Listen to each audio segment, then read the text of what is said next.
బులెటిన్లో మరో breaking news చూస్తున్నాం. సెప్టెంబర్ 17పై తెలంగాణ ప్రభుత్వం కీలక నిర్ణయం తీసుకుంది. ఆ రోజును ప్రజా పాలన దినోత్సవంగా నిర్వహించనుంది.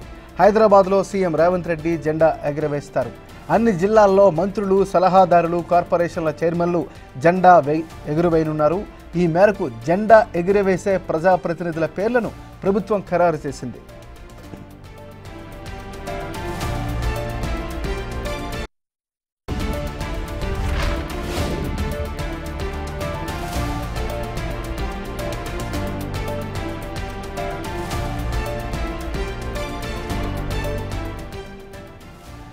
సెప్టెంబర్ 17పై తెలంగాణ ప్రభుత్వం కీలక నిర్ణయం తీసుకుంది. ఆ రోజును ప్రజా పాలనా దినోత్సవంగా నిర్వహించనుంది. హైదరాబాద్లో సీఎం రేవంత్ రెడ్డి జెండా ఎగురవేస్తారు. అన్ని జిల్లాల్లో మంత్రులు, సలహాదారులు, కార్పొరేషన్ల చైర్మన్లు జెండా ఎగురవేయనున్నారు. ఈ మేరకు జెండా ఎగురవేసే ప్రజాప్రతినిధుల పేర్లను ప్రజాప్రభుత్వం ఖరారు చేసింది.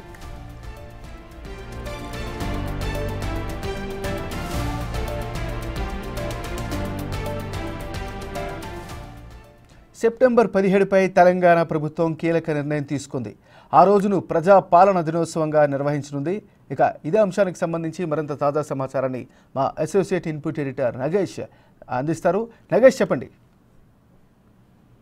తెలంగాణ విమోచన దినోత్సవాన్ని అధికారికంగా ఎప్పుడు కూడా బీఆర్ఎస్ ప్రభుత్వం నిర్వహించలేదు. కానీ ఈసారి కాంగ్రెస్ ప్రభుత్వం వినూతనంగా తెలంగాణ ప్రజా పాలన దినోత్సవం అని చెప్పి ప్రకటించింది. అందులో ఇన్ఛార్జీలను కూడా ప్రకటించారు. మొత్తం తెలంగాణ స్టేట్ కు సంబంధించి 32 జిల్లాలకు కూడా ఇన్ఛార్జీల్ని ప్రకటిస్తూ కొద్దిసేపటి క్రితమే గవర్నమెంట్ ఆఫ్ తెలంగాణ కింద కూడా నోటిఫికేషన్ జారీ అయింది. ఆదిలాబాద్, భద్రాద్రి కొత్తగూడెం, మొహమ్మద్ అలీ షబ్బీర్ ఆదిలాబాద్ కి, భద్రాద్రి కొత్తగూడెంకి తుమ్మల నాగేశ్వరరావు, హన్మకొండకి కొండ సురేఖ, జగిత్యాలకి లక్ష్మణ్ కుమార్, జయశంకర్ భూపాల్పల్లికి ఓడెం వీరయ్య, జనగాంకి బీర్లా ఎలయ్య, ఇలా మొత్తం 32 జిల్లాలకు సంబంధించి మొత్తం వీళ్ళందరూ కూడా నియమించడం జరిగింది. కానీ తెలంగాణ విమోచన దినోత్సవం అనేది ప్రతి సంవత్సరం కూడా ఎప్పటికప్పుడు రగడ జరుగుతూనే ఉంది. ఎందుకంటే గత తెలంగాణ రాకముందు విమోచన దినోత్సవాన్ని అమరవీరులకు సూచనగా జరపాలని చెప్పి కూడా కాంగ్రెస్ నేతలు కూడా గతంలో డిమాండ్ చేశారు. ఎప్పటికప్పుడు ఈ డిమాండ్ కొనసాగుతూనే ఉంది. బీజేపీ కూడా ఇదే డిమాండ్ కొనసాగించింది. కానీ విమోచన దినాన్ని జరపడానికి ఎప్పుడు కూడా బీఆర్ఎస్ ప్రభుత్వం, అంటే గతంలో ఉన్న టీఆర్ఎస్ ప్రభుత్వం ఎప్పుడు మొగ్గు చూపలేదు. దానికి వ్యతిరేకంగానే వాళ్ళు జాతీయ జెండా ఎగరేయడం లాంటివి చేస్తుండేవారు. కానీ ఈసారి ఖచ్చితంగా తెలంగాణ విమోచన దినోత్సవాన్ని జరుపుతామని చెప్పి కూడా ఇవాళ పిసిసి అధ్యక్షుడు మహేష్ కుమార్ గౌడ్ ప్రకటించారు. అదే క్రమంలో పేరు మారుస్తూ తెలంగాణ ప్రజాపాలన దినోత్సవం పేరిట తాము ఖచ్చితంగా ఏదైతే ఉన్నాయో ఆ అమరవీరులను స్మరించుకోవడం కావచ్చు, తెలంగాణ కోసం పోరాటం చేసిన సాయుధ వీరులను స్మరించుకోవడం కావచ్చు, ఈ వ్యవహారాన్ని అన్నింటినీ కూడా దృష్టిలో పెట్టుకొని 32 జిల్లాలకు ఇన్ఛార్జీలను ప్రకటిస్తూ ప్రభుత్వం నిర్ణయం తీసుకుంది. ఇదే ప్రకారం కూడా ఇప్పటి నుంచి కొనసాగుతుందని చెప్పి కూడా ప్రకటనలో పేర్కొన్న పరిస్థితి. అంటే విమోచన దినోత్సవానికి అనుగుణంగా ఏదైతే తెలంగాణ సాధించడానికి ఎంతమంది అమరులు త్యాగం చేశారు, గతంలో నిజాం పాలన పైన పోరాటం జరిపిన వాళ్ళందరినీ స్మరించుకోవడం కోసమే తెలంగాణ ప్రజాపాలన దినోత్సవం అని చెప్పి కూడా కాంగ్రెస్ ప్రకటిస్తుంది. మరి దీనిపైన బీఆర్ఎస్ కావచ్చు, అలాగే బీజేపీ కావచ్చు, ఎంఐఎం కావచ్చు, మరి వీళ్ళందరూ ఎలా స్పందిస్తారనేది కూడా ఖచ్చితంగా ఇది ఒక ఆసక్తికరమైన అంశం అని చెప్పొచ్చు. అంటే నగేష్, ఒక విషయం చెప్పండి.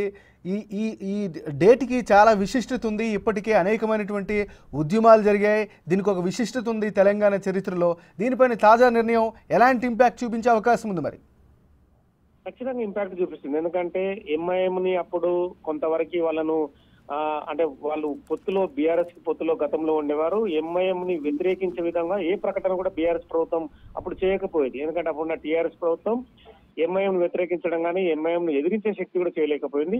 తెలంగాణ విమోచన దినోత్సవాన్ని జరపడానికి సాహసించలేకపోయింది. కానీ కాంగ్రెస్ ప్రభుత్వం ఏది కూడా క్లియర్ కట్ గానే చెప్తోంది.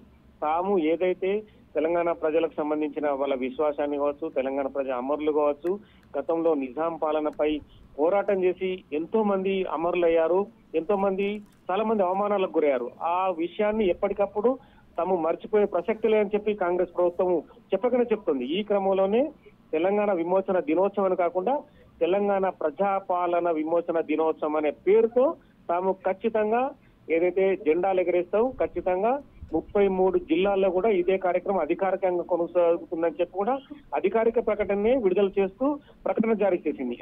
ఇందులో ఎంఐఎం పార్టీ ఏమనుకుంటుంది, బీఆర్ఎస్ ఇంకో రకంగా అనుకుంటుంది, బీజేపీ అనుకుంటుంది అన్న విషయాలను కూడా పక్కన పెట్టింది. రాజకీయ విమర్శలు కాదు, ఖచ్చితంగా తెలంగాణ ప్రజల ఆత్మగౌరవానికి ప్రతీకగానే ప్రజాపాలన విమోచన దినోత్సవాన్ని జరుపుతామని కాంగ్రెస్ పార్టీ ప్రకటించింది. నగేష్, అంటే రేవంత్ రెడ్డి సర్కార్ ఇక సాహసోపేతమైనటువంటి నిర్ణయంగానే భావించవచ్చా?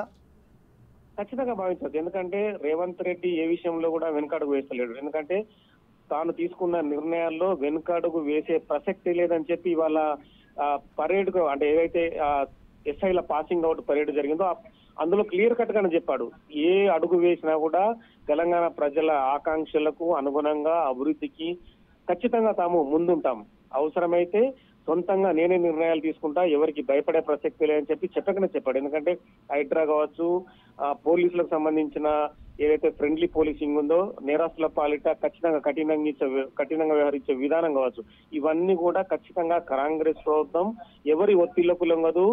ఏ నాయకులు వచ్చినా కూడా ఖచ్చితంగా కాంగ్రెస్ పార్టీ ప్రభుత్వం యథావిధి నిర్ణయాలు తీసుకుంటుంది. ఎవరి ఒత్తిళ్లకు లొంగి ఎవరికి తలొగ్గి నిర్ణయాల మార్పులో ఎటువంటి వ్యవహారం ఉండదని చెప్పకనే చెప్తున్నారు. అదే విషయంలో తెలంగాణ విమోచన దినోత్సవాన్ని అంటే బీఆర్ఎస్ ఖచ్చితంగా ఈ వ్యవహారంలో ప్రశ్నించకపోవచ్చు. ఎందుకంటే ఏనాడు కూడా గత 10 ఏళ్ల పాలనలో కూడా తెలంగాణ విమోచన దినోత్సవాన్ని జరపడానికి ఏ మాత్రం కూడా ధైర్య సాహసాలు టీఆర్ఎస్ ప్రభుత్వం చూపలేకపోయింది. ఖచ్చితంగా ఇప్పుడు రేవంత్ రెడ్డి సాహసోపేతమైన నిర్ణయమే తీసుకోండి చెప్పచ్చు. ధైర్యంగా తెలంగాణ ప్రజాపాలన దినోత్సవాన్ని జరుపుతామని అధికారికంగానే ప్రభుత్వ ప్రకటనే జారీ చేసిండు. ఇందులో మిగతా రాజకీయ పార్టీల నేతలు నోరు మెదపడానికి ఎలాంటి స్కోప్ కూడా అవకాశాన్ని కూడా ఇవ్వలేకుండానే ప్రభుత్వ ప్రకటన జారీ చేసిన పరిస్థితి కనిపిస్తోంది. Right, thank you Nagesh.